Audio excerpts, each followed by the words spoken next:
respected our teammates, respected the way they played the game, and we would all work very hard to help each other.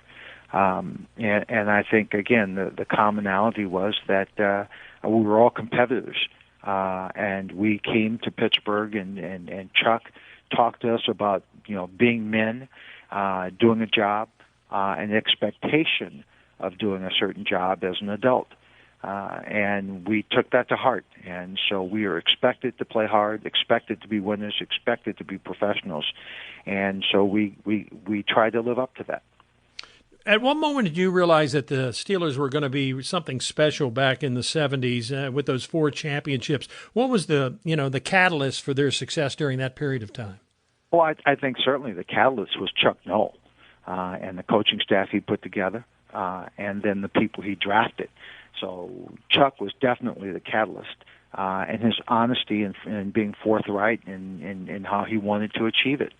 I learned, certainly in 1974, being drafted by the Steelers, that indeed we were special in as much as a rookie on this team, we were able to go to the Super Bowl and win it. So my first year in the National Football League, you come away with a Super Bowl championship, and then the ability to put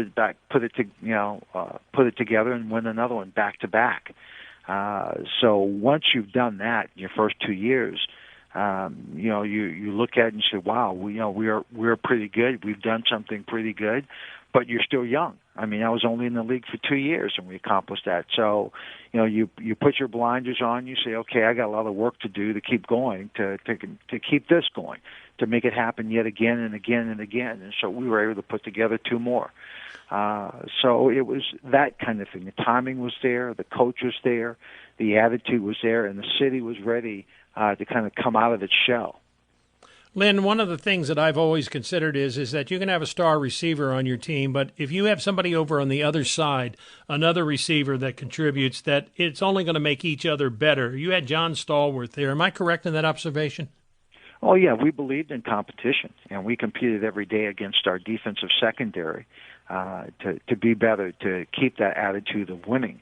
But, again, we didn't throw the ball that much. So both John and I wanted as many of the few passes that were going to be thrown to us, to me individually. And John wanted it thrown to him.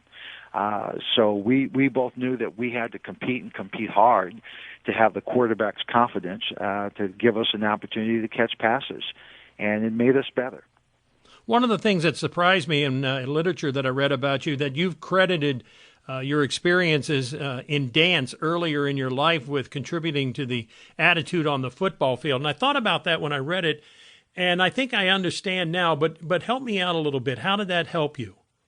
Well, dance is a great sport in and of itself, much more choreographed, obviously, than football, although offense is choreographed extraordinarily well, but you've got to adjust when the defense does the right thing. Dance is about timing. It's about rhythm. It's about being smooth in transition from one step or one movement to the next. And being a wide receiver encompasses all of those kinds of things. And so the dance and the sense of timing and rhythm and everything that we employed in dance certainly helped me in sports. One of the things that I think makes the Pittsburgh Steelers organization so unique is they had such great rivalries, and I can't think of a better rivalry than Pittsburgh against the Oakland Raiders. Everybody knows about the Immaculate Reception and everything, but what was it about that rivalry that, from a player standpoint, was so special? No, I think it's a level of intensity to win and to beat another good football team that clearly put it out there that you were the roadblock for them to get to a Super Bowl, to a championship. And so facing the Raiders in the AFC Championship game in the 1974 season and 1975 season basically just said that, you just had to go through, the Raiders had to go through Pittsburgh, we had to go through Oakland to get there. When I think about you and how fluid you were running down the field, and I also think about the brutality of professional football, I hearken back to that AFC title game against the Raiders when George Atkinson knocked you out of the game with a pretty hard hit. I've seen it a couple of times. You suffered a severe concussion that forced you to spend a couple of days in the hospital, but you surprised a lot of people by coming back to play.